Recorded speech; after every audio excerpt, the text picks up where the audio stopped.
Hi, and welcome to the second episode of Kids in Cyber, where I am joined by Sharon Winkler from the Social Media Harms. And today we're talking about online but unsafe and what needs to change for our kids. Sharon, would you like to tell us a bit about yourself and what it is you do? Yeah, I'm a retired U.S. naval officer. I never ever thought that I would be a youth online safety advocate. In fact, I was a techno optimist. I worked for the United States Navy to develop the online medical record system for the Navy and the Department of Defense. So I was enthralled with technology and was just amazed in the field of medicine what we could do to help people and make them well, help healthcare providers have the information they need to help treat their patients. I really didn't spend a lot of time thinking about downsides until I had my problem with my son, Alex, who died at 17 years old by suicide. And the last 8 years, I have basically been trying to figure out, I always knew that his online activities influenced his mental state that caused him to die. But back in 2017, people didn't think that, and they would say, "Well, there's no evidence to that. There are no studies." So that's why I created socialmediaharms.org. It's basically just a website of lists. And now we have over 330 peer-reviewed articles that demonstrate the downside of internet porn use. Everything from cyberbullying to mental health to sexual exploitation. The harms are just unimaginable and huge. Yeah, Um, it's a really big thing at the moment. I mean, from governments trying to, I suppose, do what they can. Like we've been speaking before about the about KOSA and about the Online mhm. Safety Act in the UK, and there is a lot of people try to do a lot of things. There's a lot of people in this space that feel like delaying's the key. Some people feel like banning's the key. Some people feels like regulating's the key. And it feels sometimes like it goes round in circles, doesn't it? Because it's a bit like it's almost like there's a lot of shifting of the blame. Like people say it's the parents' jobs to learn the safety controls and put all these things in place. And then some people say, well, it's the government that should be regulating this. And it's everybody's trying to help, I suppose, in their own different way. Well, what I've seen since my advocacy really started in 2021, uh, basically big tech and the individuals who support them try to make this an either or. You either have to do this or you have to do that. And I think the answer really is both and. There are many things that can be done. And I think they all should be done. I Mhm. think regulation has its place. I think education has its place. We just need to find that balance of, what works for everybody, what works for everybody. Mhm. You were recently in Washington. How Yes. did that trip go? Can you tell us a bit about what happened? Yes, I have been advocating for the Kids Online Safety Act since 2022. So, when the Kids Online Safety Act was reintroduced in the Senate in May of 2025, just last month, I went with Parents for Safe Online Spaces to Washington, D.C., to talk to members of the House of Representatives about the Kids Online Safety Act. And basically, the Kids Online Safety Act requires social media platforms to provide minors with options to protect their information, disable addictive features, and opt out of personalized algorithmic recommendations. And platforms are required to enable the strongest privacy settings for kids by default. It gives parents new controls to help protect their children and spot harmful behaviors, and provides parents and educators with a dedicated channel to report harmful behavior and get some response. It also creates a duty for online platforms to prevent and mitigate specific dangers to minors, including the promotion of suicide, eating disorders, substance abuse, sexual exploitation, and advertisements for illegal products like tobacco and alcohol. Also in the United States, as we were talking about earlier, there has been no comprehensive legislation, safety legislation for children since 1998. So basically, the technology companies can do pretty much anything they want to with users who are age 13 and above. There are actually very little safeguards there are no safeguards that are required for them, other than pertaining to advertisement for children who are under age 13. Mm-hmm. So what you went out to Washington? What was there any updates when you were on your trip? Well, in the United States, legislation is passed. We have two houses, the Senate and the House. And both bodies must pass a piece of legislation before it can be sent to the president for signature. So the Senate passed a piece of legislation that they had passed in 2024, but the House of Representatives did not pass on their side. So basically, the Senate reintroduced their bill with some changes that were made in December of 2024, last month in May. And so we were talking to members of the House of Representatives, just letting them know that the Senate version of the Kids Online Safety Act had been passed in the Senate, had been reintroduced in the Senate, and that we were looking forward to seeing the House version of the bill. We were very happy to learn that back in December of 2024, the Speaker of the House, who is the majority leader in the House of Representatives, had said that he was going to make passing the House version of the Kids Online Safety Act a priority in 2025. And so we appreciate that. And we're just reminding the representatives that that was a promise that was made to the American people. So set aside the sort of like KOSA and things in the US, how does the US, especially in education, sort of approach digital literacy and basically teaching these kids about, social media? That's one of the things I've been trying to do here. I mean, we have digital literacy built into our schools, and our teachers basically, they have a curriculum they have to teach, and they have to figure out ways how to deliver the lessons, and they have to create lesson plans.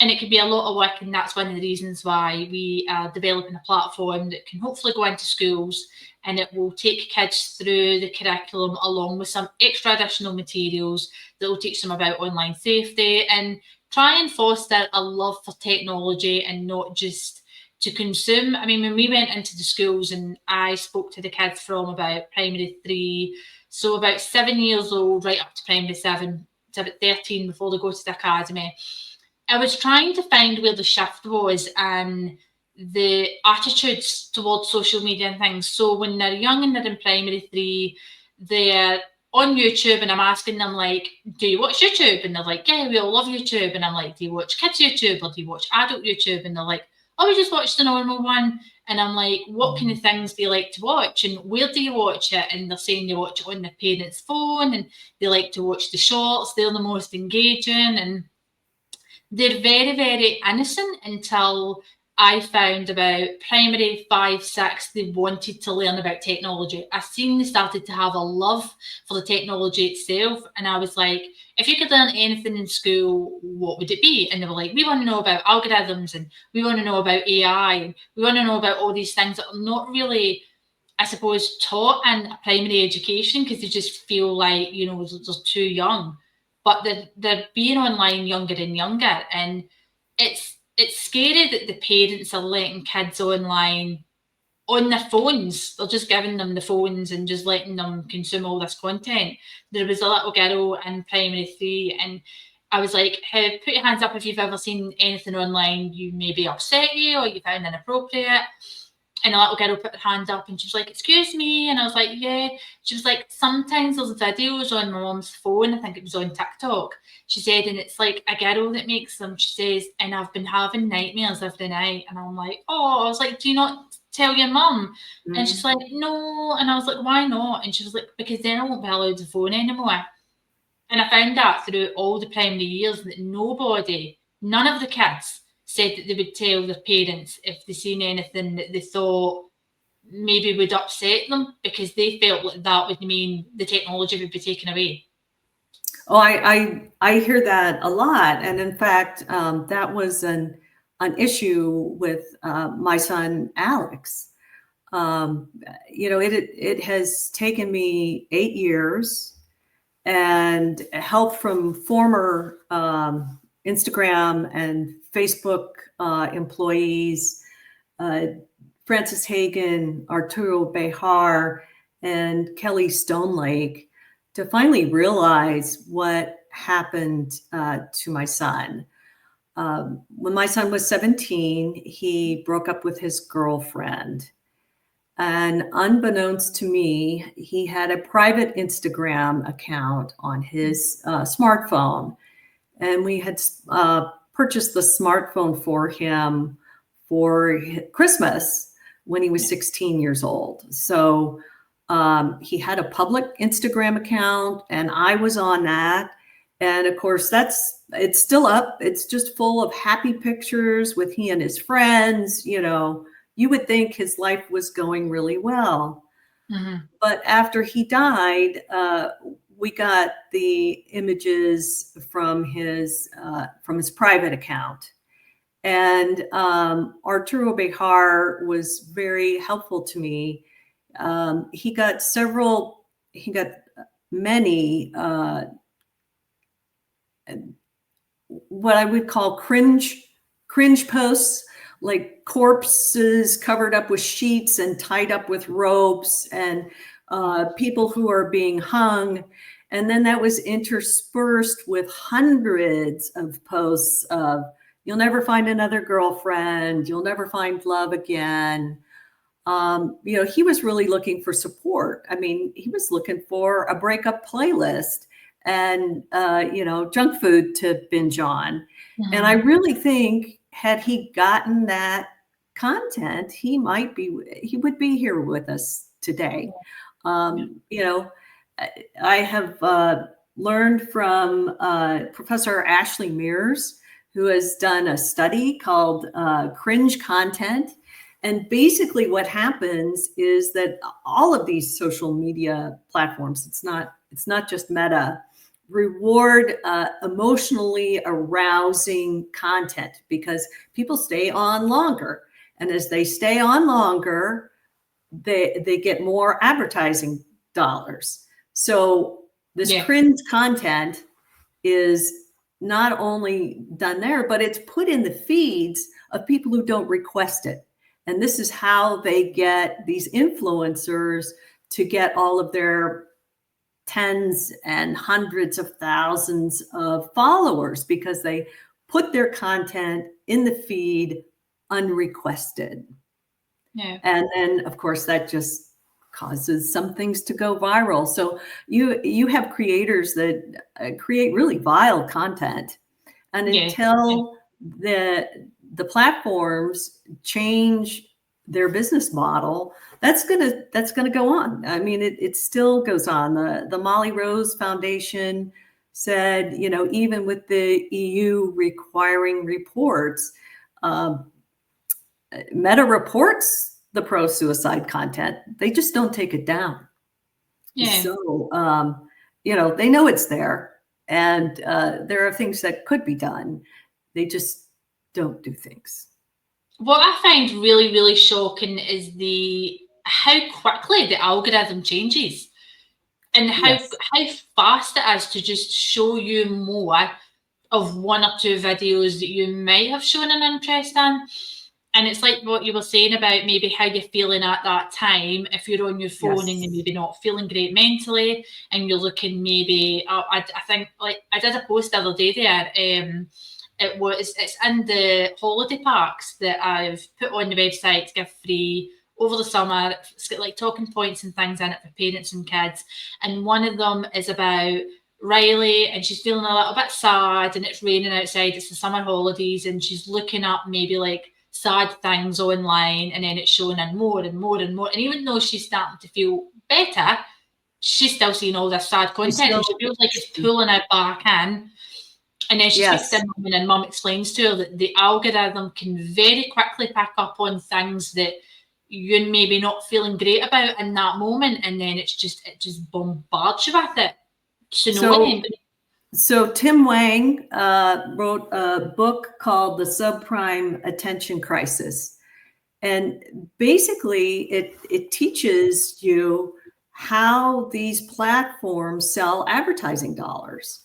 And they have set up a system so that they can auction off advertising.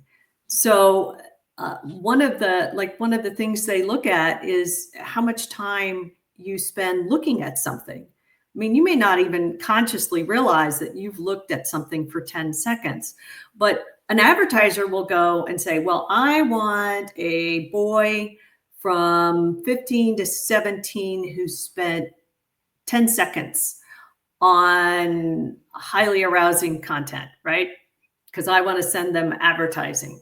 And so that's how that keeps coming to them. That's how the algorithm keeps feeding them.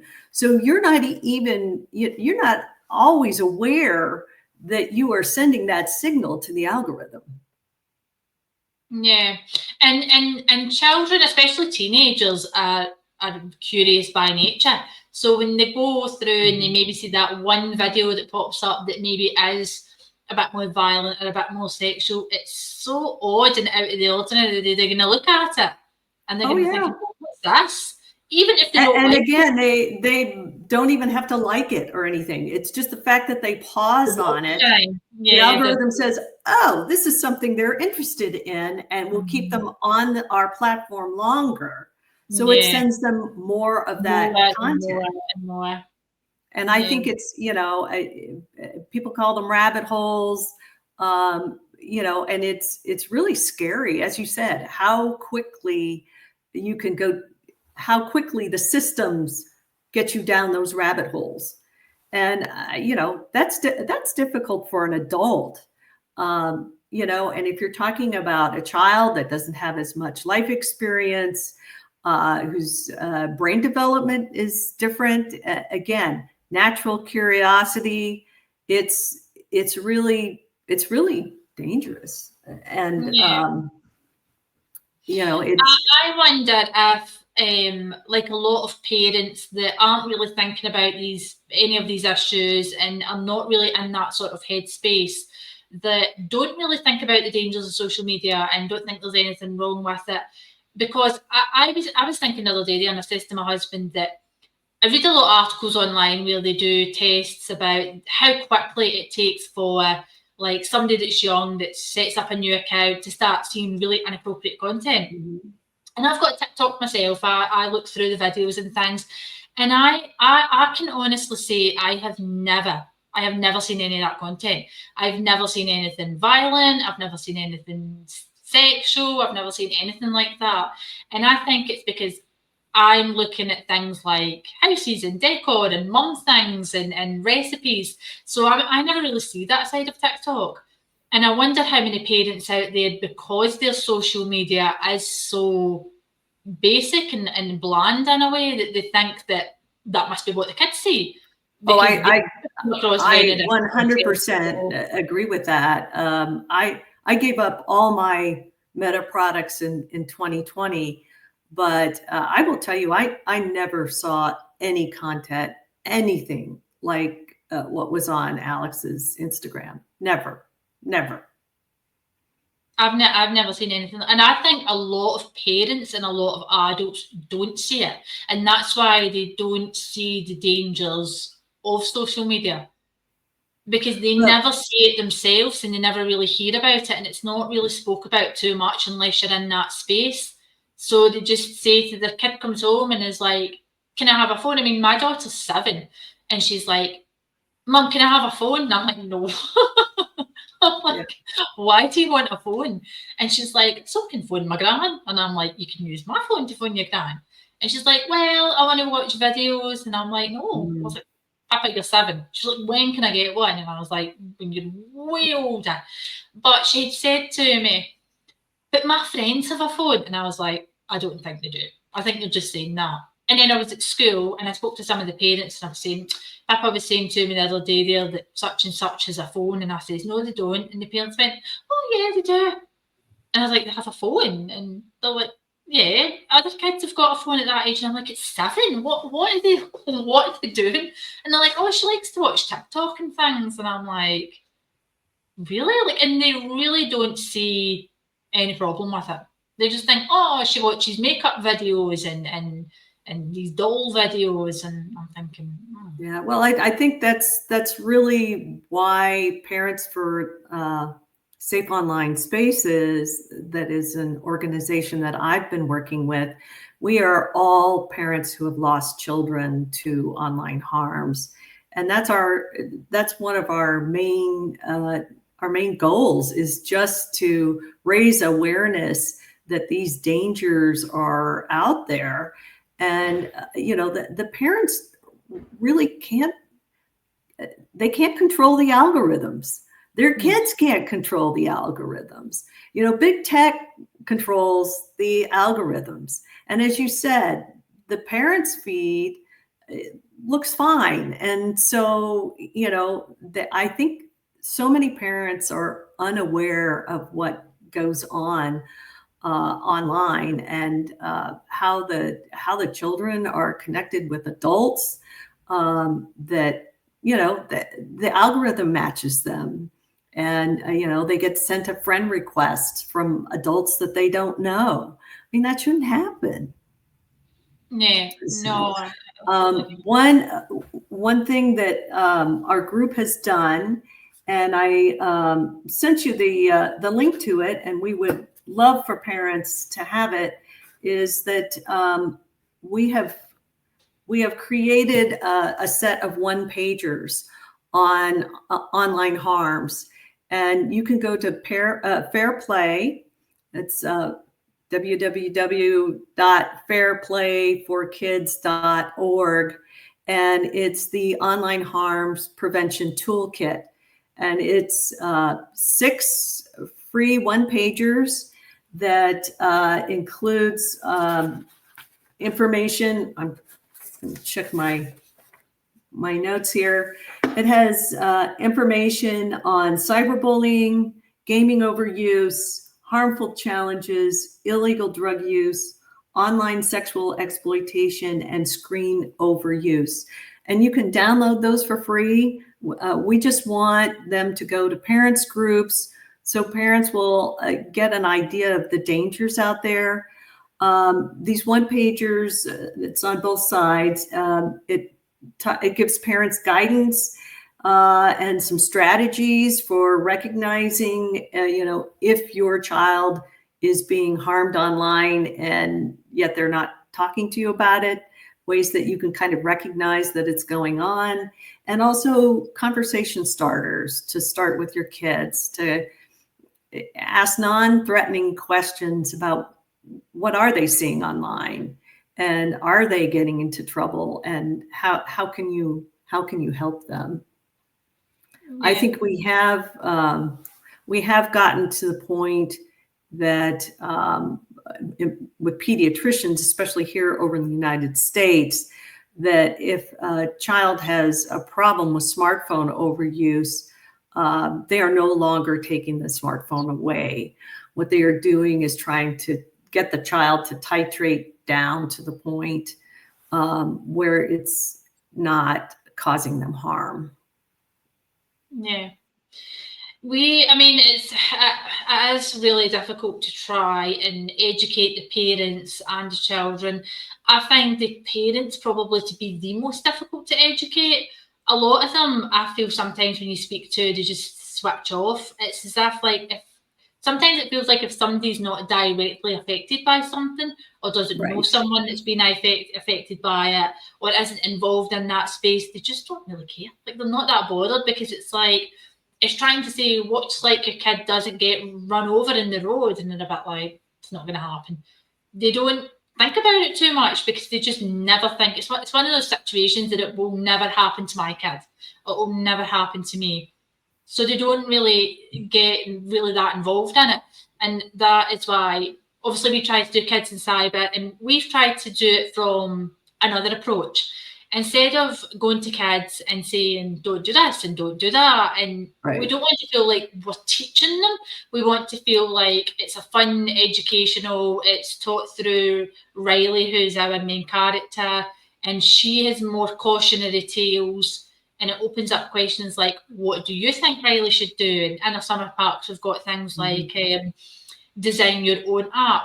Riley wants to design her own app. Can you help her? And what would you do to make it safe? And it makes kids think about their own use and their own social medias and think, well, how could it be safer? And then they start to, I suppose, be more aware of the dangers, because they're thinking about safety. So they've got to think about, well, what's dangerous to make it safe? And I feel like that if we do that at a really young age, like primary 2, primary 3, I'm hoping that by the time they're a lot older and they're teenagers, they're a lot more aware themselves, because they've learned from a young age. It's because the parents are not sitting down and doing this with kids, and the schools are so overwhelmed, they're trying to teach the basics of the curriculum. I think, in the US, there is the no smart devices during the school day initiative. And we have 38 of our 50 states have implemented rules like that, including my own home state of Georgia. So I think that's the first step, where we can get the kids, at least from the time that they come to school until the time they pick up their devices when they leave, they have that time during the day to kind of say, okay, I'm like this during school when I don't have my device. And then am I different at home when I do? And what different things do I do at home than I do at school? So that's kind of the approach that we are taking in the United States. We have difficulty in that not only does every state is responsible for their own education policy, pretty much every local school board is responsible for their education policy. Mm-hmm. So there aren't a whole lot of states that actually have, say, a curriculum for digital wellness. So it's very diverse. It's not a strategy that's going to reach a lot of parents or a lot of kids in the United States. So that's why we're going more toward the ban during the school day. Do they not have the curriculum in the schools in America, like a tech or because I think I was reading the other day, there was it Trump that was saying all the schools are going to be learning about AI and we want this to be like, because we have no national curriculum for digital safety, none. And as I said, it's because our legal system is set up that educational policy is set at the local level everywhere. So there just really is not even an opportunity to set a national curriculum. It's just not possible. I thought they would have taught it in schools alongside, do you know how we have like maths, English, sciences, and you have to do all these lessons, and it's like you'll do a couple hours of maths, and then you'll go to an English class, and then you'll do this, and then it'll be set in stone like that for the whole year until you progressively build up. We have one, the computer technology and wellness is in our curriculum, and that's how I suppose that as there's different platforms, like we have different platforms like maths platforms, English platforms, and then people that build these platforms can put the curriculum on it, but do it in a fun, engaging way so that kids can learn. The teachers are marking off everything that they should be learning in that academic year, but it's done in a sort of fun way. I thought the US would have had a curriculum as well. No, I thought that would. Do you know, with the US being so more advanced with things like that, I thought they would have had in schools some sort of digital literacy. No, what the United States did was that it implemented testing at certain grade levels. So the states could compare themselves and see, who was doing better in reading, who was doing better in math. And then they could talk about, what variables, what things made some states more successful than others. So that's kind of, that's how we do it in the United States. So it's just testing. It's not like curriculum led. It's just it's just testing, and like as I said, every state has their own standards and their own curriculum. And then, many states leave it up to the local school board to decide upon curriculum issues. So it makes you wonder, where does a child have their digital literacy, digital safety? Where does the education come from if the schools don't provide it and the parents? And yes, I mean, in the United States, it is very much on the parents. And, we feel that it's not fair because, these parents don't know how this technology works, and they should not be expected to. We think of digital technologies like cars. There should be basic safety features that in the United States, you have a car that has airbags and seatbelts and, standardized headlights, and every car in America has to have that equipment. It's just, you can't buy a car without it. So that's what we're going for with the Kids Online Safety Act. Every platform must have this basic minimum safety and privacy features that are available for minors. And then, adults get to do what adults can do. But for minors, we want additional protections. So what age would that be implemented from? Did you say it was 13? Currently, with the Kids Online Privacy Protection Act, which is really about advertising, children may not have targeted advertising without consent from their parents. And so that's kind of become a default, age of consent, but that is not. In the United States, for example, to get a credit card, you've got to be 18 years old. The age of majority is generally 18. And so anything under that age really should be protected. Yeah. It amazes me how they can just go online at 13, and a lot of them are going on even younger, because the only thing you have to put on is your date of birth. It was like when you were young. I mean, it's 18 for alcohol in the UK, but when I was younger, I'm feeling a lot older now. When I was younger, you used to just go into the shop and you would say, "Can I have?" And they would say, "What's your date of birth?" I mean, that was all the proof you needed. So if you could think of a date of birth that made you 18, you were like good to go. Well, that's, we parents for safe online spaces, have instances where, these kids are guessing. Okay, oops, that's not 18, that's not 13. Okay, I'll try again, and now you just say, I guess until they get an age that's 13, and then whoop, you're in. So, and then like with my son, so many of the children have more than one account, and their parents are not aware of this. Yes, that's very true. I put a post up on TikTok about the dangers of Roblox, and it was intended for parents to be informative, but what actually happened was I think I attracted a bunch of kids because they all went onto the comment section and they had a lot to say. They were like, "Leave us alone and let us play the games," and then a lot of them were actually saying things that they do at home that their parents don't know about. Like, I have 2 phones and my mum doesn't know. I've got one that was given by a friend that got a new phone, and she was like, "Here, you can have this other one." And on her phone was like all the good things, and then on her phone that mum didn't know, she had all the social medias. There was one where I think a girl said she was blocked, so she phoned her gran from abroad and asked her for a passcode. It was like, "Gran, give me a passcode for this," and her gran was like, "Oh, it's too," and it let her into an app.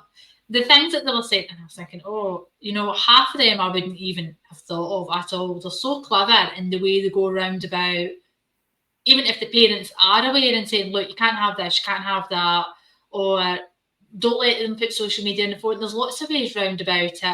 I think one kid said that when their parent comes into their room, they put up a black box, like a coding type thing. Mm-hmm. They do it through Linux. And then when their parents come in their room and say, "Oh, I'm doing schoolwork," and they were like their parents don't understand Linux and coding and that sort of operating system because they're used to having like the interface.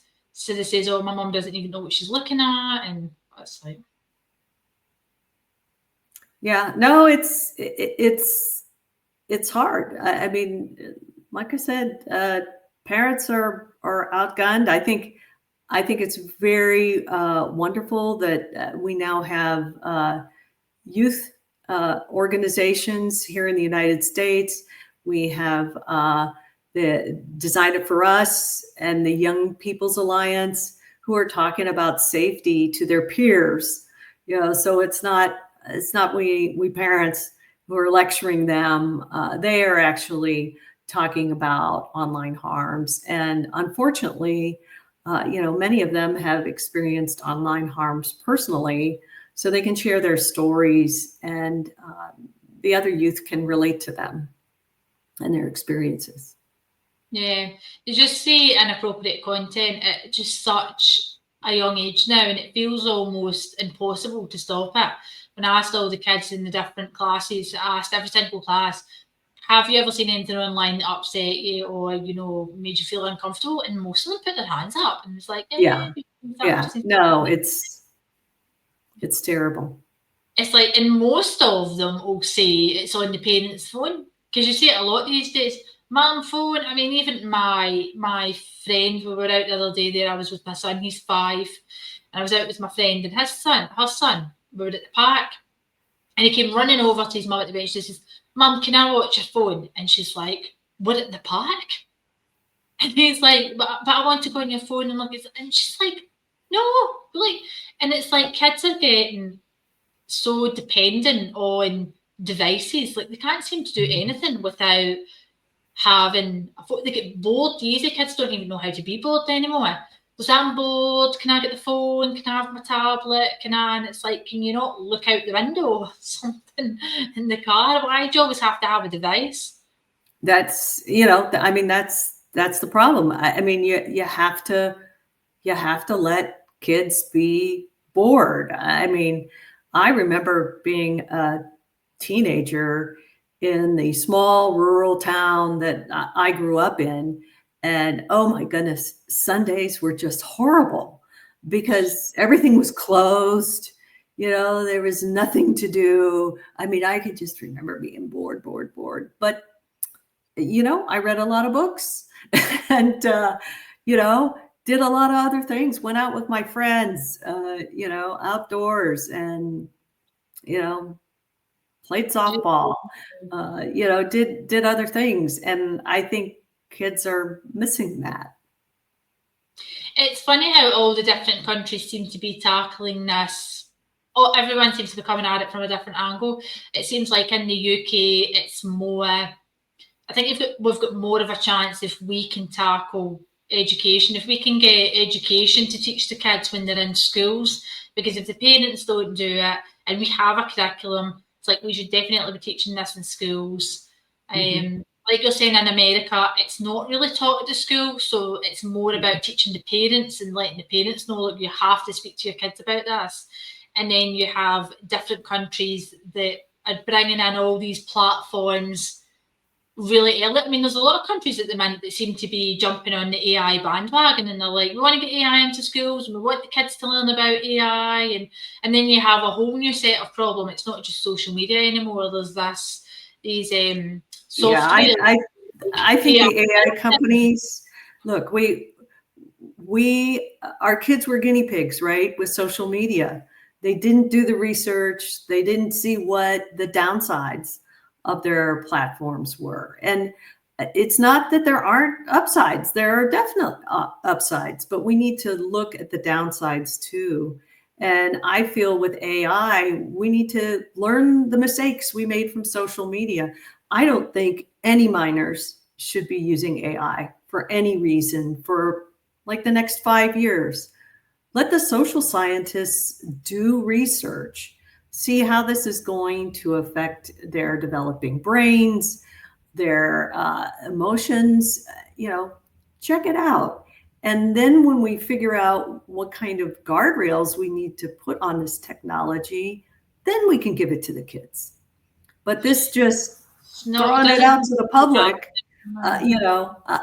it's irresponsible. AI seems to be like the new social media on steroids. It's like we've learned nothing from social media, and we've just went straight. We've just jumped the gun even more, and then I think like there's a mum who's suing, I think, one of the AI platforms because it encouraged her son to commit suicide, and it's like it's being. And I was speaking to a woman the other day there. She is really interested in AI, and she was saying that she's doing like safety for AI and kids, and trying to educate them about the dangers of AI. And she's like, there's so many platforms out there that are like a virtual boyfriend, a virtual girlfriend, and she says, and it sets such unrealistic expectations of what relationships are like, because they're communicating with like a boyfriend or a girlfriend, a virtual one, who is overly pleasing, agrees with everything they say, and everything. And then when they end up having a real relationship and they have a partner who confronts them, doesn't agree with them, they think, well, that's not what I expected. They're spending so much time speaking with something and getting attached. And who wouldn't want to be with something that always affirmed you, liked, never disagreed with what you said, only said good things about you? Sure. I would love that too, but that's not how the real world works. And they've got to have lunch together in the lunchroom and get into fights and learn how to make up after those fights. That's an important part of learning.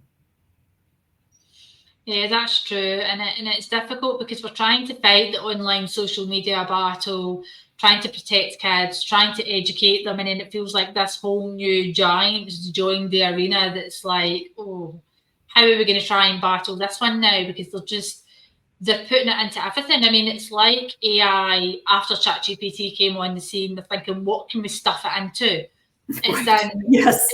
It's in yes. WhatsApp. No, and I think it's like Google with the family accounts. now. Children under 13 are going to have access to the AI module. Well, no, that's terrible. We have absolutely no effect. We don't know what effect that's going to have on under 13-year-old children. And just because their parents are supervising whatever they're doing on Google doesn't mean that they understand what's going to happen to their kids as a result of AI. I mean, nobody really knows. The technology is too new. It's going to be interesting to see how the younger generation develops over the next 10 to 15 years with that. They've been so used to instant gratification and everything. From it used to be when we were young, when it was Christmas, that's when you got toys. It was like you had to wait all year. Can I have a toy? And it was like birthday or Christmas, and it was like the waiting game and the anticipation for Christmas. And now it's like kids don't even really care about Christmas because they get all the time. There is no, it's like, I want that toy, I want this, I want that. They get it instantly. And it's the same with social media. They connect with friends instantly. And then when they were looking for things online and they were doing a bit of research on a topic, you had to go on Google and you have to go from web page to web page to try and scrape together all the information for what you need. Now you just need to type something into ChatGPT and it's like, here's your answer. And a lot of the time, it's not right, or it's half right, but we know as adults reading it, we think, that's not really. And if you say to ChatGPT, look, I think what you said there's wrong, they go, oh yeah, sorry, I made a mistake. But how many kids are going to read the first response and go, I've got my answer, and then walk away with that? It's just instant information all the time, and now they've got this thing and no effort, no thought process. Parts. I'm reading this great book called Reader Come Home by Marianne Wolf, and she is a reading and dyslexia specialist, and she talks about the differences in your brain, where your brain processes information, between reading on a piece of paper and reading digitally on a screen. It's fascinating, and it's very clear, and we know this now from fMRIs, that different parts of your brain are activated with deep reading on paper. And so it'll be interesting to see if the younger generation who isn't reading physical books has difficulty concentrating and doing those things. Again, it hasn't been long enough. We don't know. There hasn't been enough studies.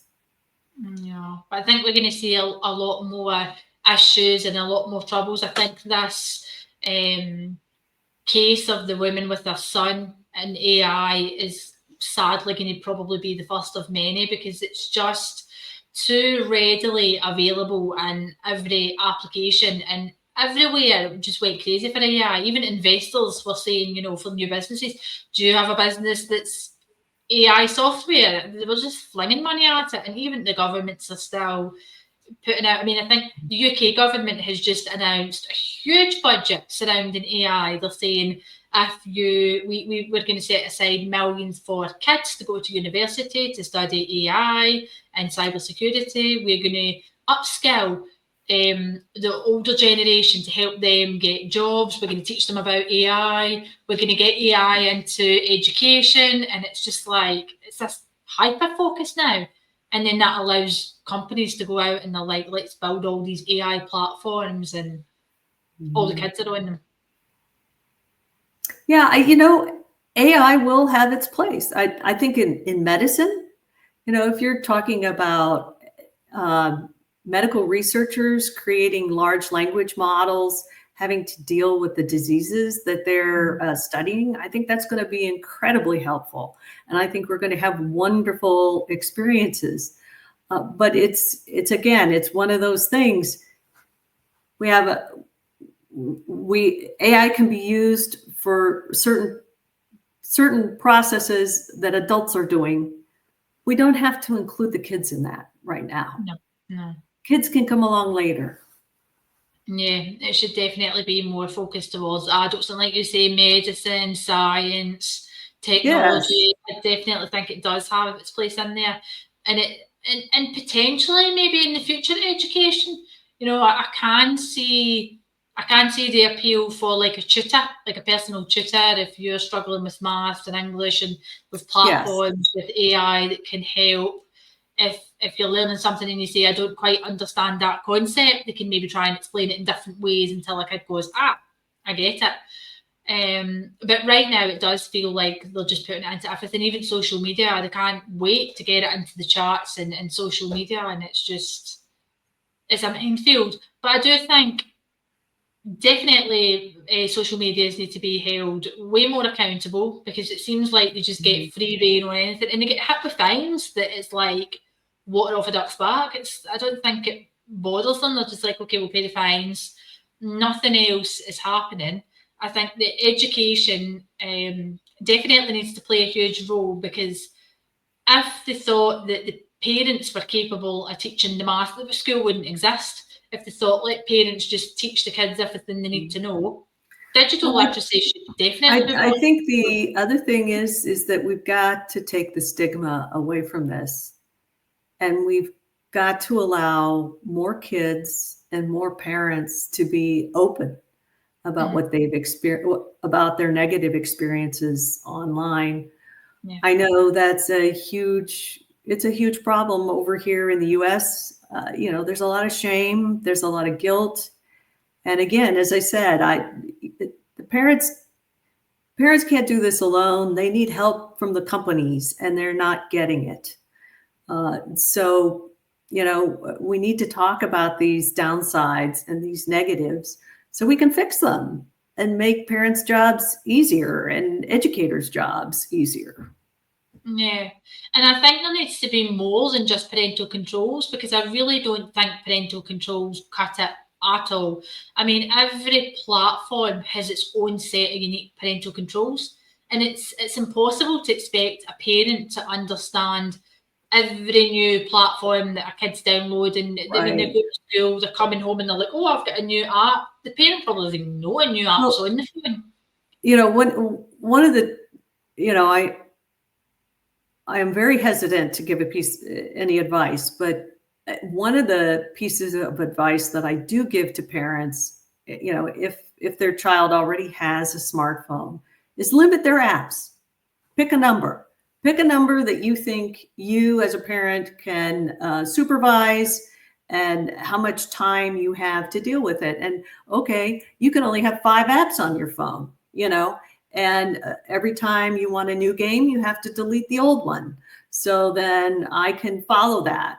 And, I think rules like that will just make it less overwhelming for the parents.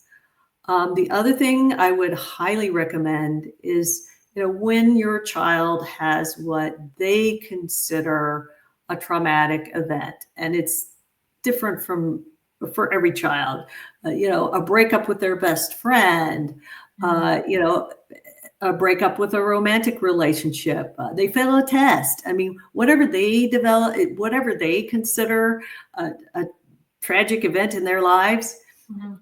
stay off social media Yes. for a day or two.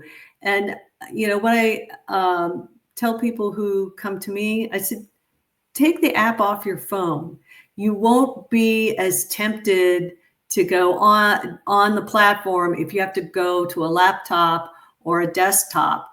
it, I'm not recommending that you get rid of your account. Just take it off your phone for a while. I absolutely guarantee you they make it easy to put that app back on the phone. You'll be able to restore it in no time. But just that breather, I think, helps people get over the crisis period where they're vulnerable, and helps stabilize them. So then they can go Yeah. back to more normal use. Yeah, I totally agree with that. It's like what we're saying about how quickly the algorithm picks up on something you're looking at, or maybe how you're feeling. But Mhm. this is the what I suppose you would call the dark side of social media. That they actually benefit from that. They learn when people are feeling down and when people are maybe looking up content like how to improve your appearance, how to have a glow up, how to lose weight, and they think, great, we can start pushing adverts on this person of, Right. makeup, Absolutely. diet, weight Absolutely. loss. That's what it is. It's all about advertising Yeah, money and keeping you on the platform for as long as possible. I know. And I really, really, really don't think that should be allowed. I mean, there is lots of ways that social media can still make a lot of money without taking advantage of people that's looking up content that is specifically negative, losing weight, not feeling pretty enough, quick glow ups, lose X amount. And I mean, it's TikTok banned the skinny talk hashtag. Yeah. And Well, I love these recommendations from the Integrity group, which is online safety. They have these recommendations, nudging users to reconsider harmful behavior. So if they're looking at something that is considered harmful, okay, maybe you don't want to look at this anymore. Filters to empower users in managing content. Yeah, you should be able to tell the system, I don't want to see skinny talk. I don't want to see anything about dieting. Don't send me that. New user onboarding and awareness campaigns. Don't give a brand new user the ability to spread your message to millions of people. Maybe you started very small and you can only talk to people you actually know in person. Those kinds of things. Graduate it so that you're not given all the keys to do all the things when you're very first starting out. Yeah, I mean, it would be good if there was a thing on social media that if you started, like you said, you start a new profile and it does say, like, what do you not want to see? Because they always like Right. to ask, who do you want to see? What celebrity do you want to follow? And here's some suggestions of content. Do you want to see the entertainment category or do you want it's so broad. But it would be good if it was like from the get-go, it was like, what do you not want to Not see? want That to could see. be anything Yeah, I vile, think that would be and very helpful. and filter it out. But it is in terms of saying things like we have banned hashtag skinny talk, and I checked it for myself. I went hashtag skinny talk, and it come up saying if you need help or you feel like you're feeling down or whatever, go and see this. But then I think in less than 24 hours, it got changed from hashtag skinny talk TOK to TALK, like chat, Yeah. like skinny talk. So I'll go speak. They do that for self-mutilization, where people cut themselves. Also, I mean, that the hashtag, if you're going to do the whole hashtag thing, you got to do it 24/7. Yeah. It's the platforms have to do it all the time and just be really aggressive about it. Yeah. And it costs a lot of money. It does, yeah. And I think one of the worst things I think that Facebook ever did was the autoplay of videos.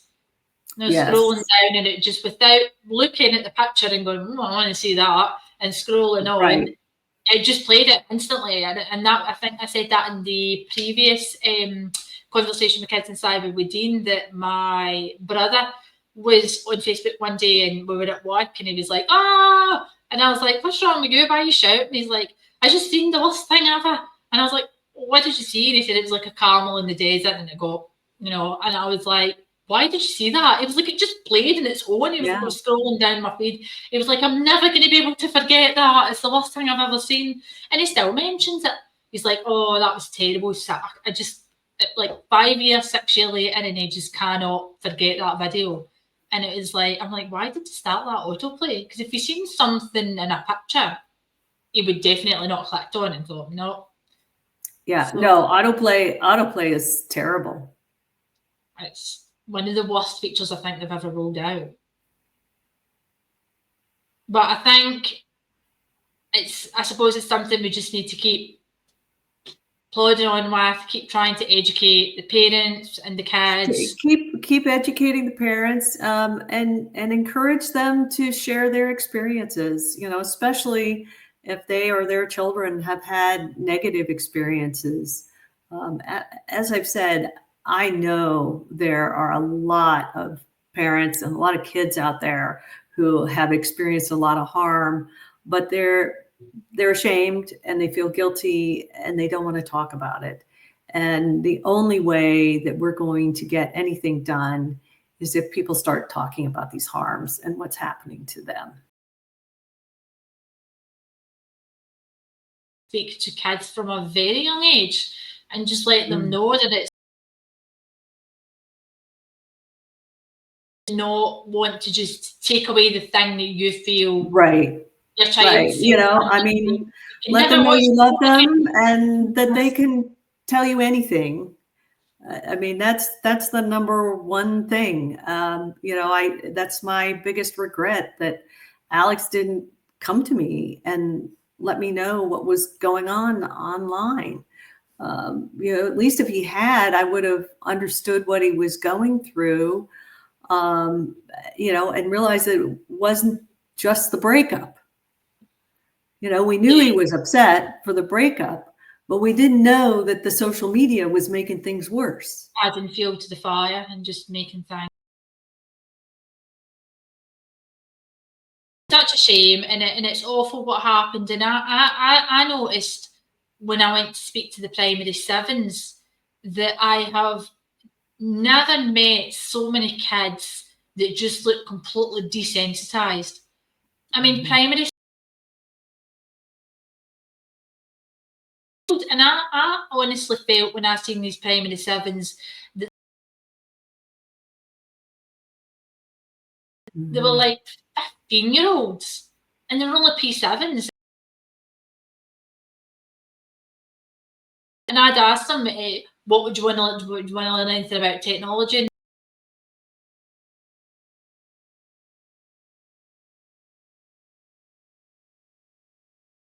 TikTok, Reels. And I'm like, do you want to, what kind of things do you watch? And they were like, talking about all these influencers. And I was like, does nobody watch Mr. Beast? And they're like, no, nobody watches Mr. Beast.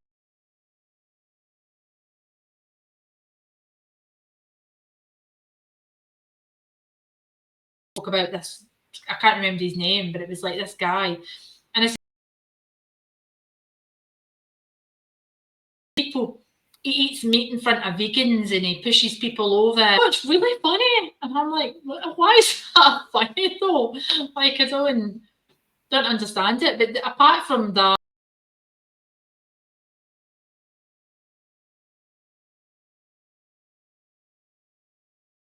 just nothing seemed to faze them anymore. But also, they weren't like kids either. They were like,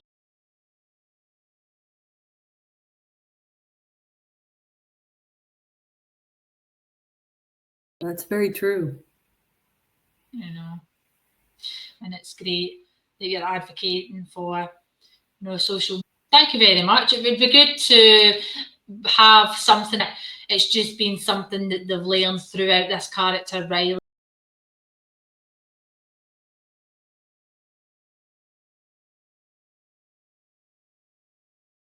And they really liked it. And I asked the parents, asked them when they finished the book, like happening to somebody else. Oh, maybe that was a bad idea. Fingers crossed, it's something that kids can take a lot away from.